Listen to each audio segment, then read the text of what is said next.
Hello, everyone, and welcome back to week 2 of our Tales and Tales Summer Library Program. In your packet, this is the week's activities. And you have a little newspaper on the front with some information about animal habitats. That's what we're going to be talking about this week, with some activities behind that. You also have this little packet to make a craft. And the craft is this. It's a raccoon, because we're going to be reading a story about a raccoon today. So our lesson or our program this week is on animal homes or animal habitats. And a habitat is the place that an animal naturally lives and grows. All living things get food, water, and shelter from their habitat. People and animals and everything that lives gets those things from their habitat. So animals can be found in many different places around the world. They live in different types of habitats like forests or grasslands, deserts, mountains, polar regions, and even in the water. Some animals fly through the air, some slither on the ground like a snake, some walk on 4 legs, some on 2, some have wings, some do not, some have feathers, some have fur. They're very different, and they all live in different types of ways in different places. So I hope you'll read, do all the activities in your packet, and make your craft, and learn more about where animals live this week.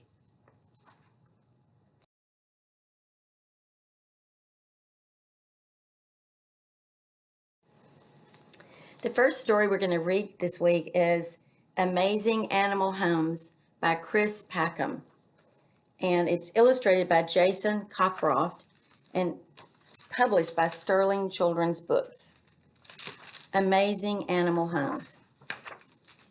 Like you, animals need a place to call home, where they can be safe and be a family. The barn owl might live in a barn. Some animals even move into our buildings, like the barn owl. These shelter them from the weather and help them to find food, such as mice. Others are born with ready-made homes, or they find shells that they carry around with them and can retreat into. The hermit crab finds shells that are discarded from other types of sea creatures and just moves into them. Some animals get together to form an underwater colony, such as coral, that grows and becomes their home. On land, trees offer an ideal place to rest at night, and it's not just birds that make nests up high to keep out of the way of danger. The black and white ruffled lemur also makes nests up in the trees, and we know that squirrels do too. Rocky caves are perfect hideaways for many different animals, both predator and prey. Did you know that our ancestors once lived in caves? And here's the snow leopard that lives in caves. Living underground is better for other animals. They dig burrows and tunnels to keep warm or cool. Would you like to see some other animal homes? Darwin's bark spiders live by themselves, and they are very small, but they make the world's largest webs. They stretch their webs wide across rivers and lakes. Can you see how big that is? A spider spins silk into the air, and this is carried by the wind from one side of the river to the other. Halfway along, it spins a different sticky type of silk into a huge flywheel-shaped web to trap flies and other insects that are flying above the water. Thousands of honeybees swarm together in hives, which they make inside hollows or caves. They produce wax that is used to make the cells of the honeycomb. The honeycomb acts like a pantry to store the honey that the bees make from the nectar collected from flowers. It also provides a safe nursery for the queen bee's eggs. African termites also live together in colonies. They build chimney-like mounds on top of their underground nests, which can be taller than a giraffe. The hard-working insects mix soil and their saliva together to make the mounds, which have lots of holes to let the hot air escape from the nest below. So there's a worker termite, a soldier, the queen termite, the king termite, and a winged termite. And can you see how large some of these termite mounds are? Some of the termite mounds or termitariums are used for over 100 years. They become hard like cement, and car drivers often find this out if they occasionally crash into them. They can damage a car. While some animals must work hard to make places to live, others have a mobile home as part of their bodies. In North America, the gopher tortoises are born with protective shells. When the temperature soars, they dig burrows under the desert sand to hide them from the hot sun. Underground, they are also protected from skunks and other predators such as snakes. When the tortoises leave their burrows, many become homes. When the tortoises leave, their burrows may become homes for as many as 360 different types of animals, including burrowing owls that burrow underground. Banded snails also have a ready-made home. These soft-bodied animals are known as mollusks and live in Europe. Unlike their close relatives, the slugs, these snails grow beautiful spiral shells. They can pull their soft bodies into their armored homes whenever they're in danger of being eaten by birds or other animals. In winter months, the snails hibernate inside their shells. They form a dried layer of mucus across the entrance to stop themselves from drying out. The master house builders of the bird world live in South America. Redovin birds feast on snails and insects, but sometimes they become food of snakes, birds of prey, and even domestic cats. To keep their chicks safe, the parents build dome-shaped nests that look like little ovens. See the nest that they build? It can take adult birds months to make the nest using mud or clay mixed with hair or straw. A narrow entrance leads into the divided space with a cozy egg chamber lined with soft grass and feathers. You've probably seen these before. North American pileated woodpeckers are the carpenters of the bird world. They care for their young inside large hollows that they chisel out of dead or decaying trees with their powerful beaks. The leftover wood shavings create a soft carpet inside the chamber. The birds defend their home area or territory all year round by drumming loudly on the trees. They attack other birds that try to steal their nest sites. I bet you've seen a red-headed woodpecker. The North American beaver is the second largest rodent in the world. These intelligent animals live partly on land and partly in the water. They are famous for building wooden dams across rivers and lakes. The beavers cut down trees by gnawing through them with their front teeth. Then they drag the logs into position on the water. They collect rocks and mud in their paws and pack everything together to make a watertight lodge. Here's the lodge. And here's the underwater entrance, an eating chamber, and a resting chamber. The lodges have underwater entrances that lead to eating and nesting areas. Sometimes lodges connect to the burrows on the sides of the riverbank. In the seas around Indonesia, the amazing eel-like star pearlfish hides from its enemies in some very weird places. The leopard sea cucumber lives on the seafloor. It has no nose, so it breathes through its bottom, which relaxes as it breathes out. When this happens, star pearlfish take the chance to swim inside. Can you see them? Now that you've learned about so many unusual and interesting animal homes, perhaps you can try to find some when you're out and about near your home. So we've seen some very interesting and unusual homes. The Darwin's bark spiders that make the spider web that goes all the way across a lake or a river. The gopher tortoises that carry their own shell with them. Hermit crabs that find shells that have been discarded by other creatures. The barn owls, the banded snails, the beavers that build the beaver dams, the woodpeckers that carve a nest into a dead tree trunk. We've seen a lot of interesting and unique animal homes here, and I hope you enjoyed this book.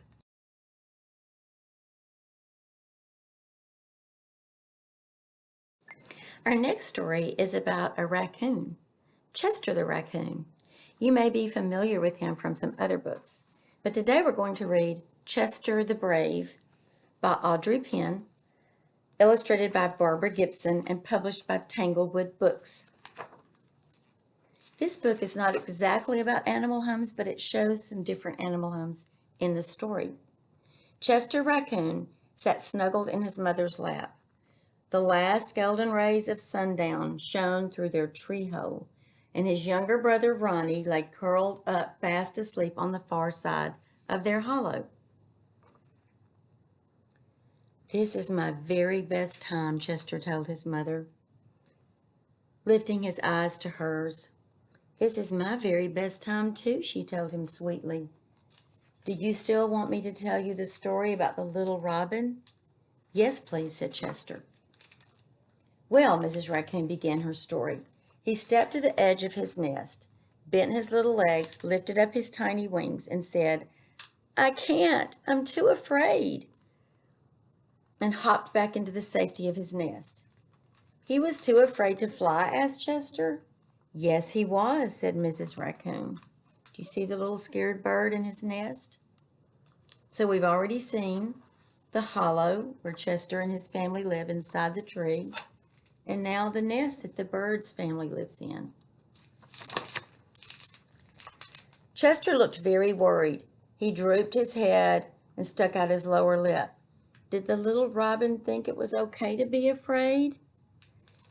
"He thought it meant he wasn't brave," explained Chester's mother. "You see, the little robin's brother and sister flew their very first time, and he thought that meant they were very brave.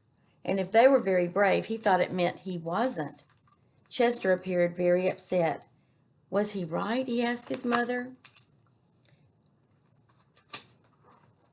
Mrs. Raccoon soothed out the fur on top of Chester's head. "Well, the little robin's father told him that it wasn't that his brother and sister were brave. It was the fact that they simply weren't bothered." Chester lifted his head and peered at his mother. "What does that mean?" he said. Mrs. Raccoon laughed. The little robin wasn't sure what it meant either. So his father asked him if he was bothered when he was eating worms. And here in this book is another home. It's the home, a spider web of a home. The home of a spider. So here's the scared little bird with his mama and daddy bird. And the daddy asked him if he was bothered when he was eating worms. "Oh, yuck," said Chester. "That's disgusting. What did he say?" "He said he wasn't bothered eating worms at all. He loved eating worms, especially the big, long, thick, stretchy kind." "Ugh, what?" said Chester. His nose and mouth twisted and squished together, and his entire body shuddered. "Eating worms would bother me." Mrs. Raccoon nodded. "It would bother me too," she confessed. Then the little robin's father asked him if he was bothered when he was singing, and the little birdie began tweeting and said he wasn't bothered at all when he was singing. "Singing is a lot better than eating worms," said Chester. "I agree," said Mrs. Raccoon. Then the little bird's father told him that being brave wasn't about flying when he wasn't bothered to fly. Being brave was about flying when he was bothered to fly, but found the courage to fly anyway because he knew he must. Then the father asked the little bird if he was afraid when he was reciting his flying lessons in front of all the other little birds. The poor little robin got all aflutter. He hopped up and down, flapped his wings, just like he did the time the skunk sprayed our tree from down below. The little robin said that reciting lessons in front of the other little birds was the worst thing he ever had to do in his whole life. Suddenly, Chester began to tremble, and he nestled deep in his mother's soft, comforting arms. "What's the matter?" his mother asked. "Reciting lessons in front of the other animals at Owl Teacher School is the worst thing I have to do in my whole life, too," he whimpered. "Is that so?" asked Mrs. Raccoon. She gave Chester a reassuring hug and then took his tiny hand in hers and gently kissed the center of his palm.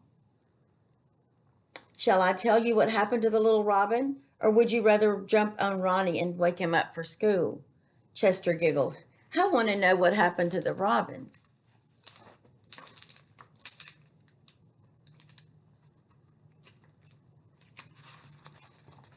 The very next day, the little robin's mother tucked one of her own flight feathers into his wing and told him it was for good luck.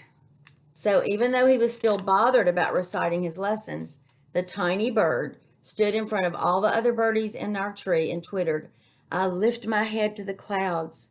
I push off with my feet. I flap my wings and let the gentle breeze take me for a ride. And while he was afraid to fly, he found the courage he needed and said to himself, I am very brave. And then he stepped up to the edge of the nest, spread his wings, pushed off with his feet, and flew away.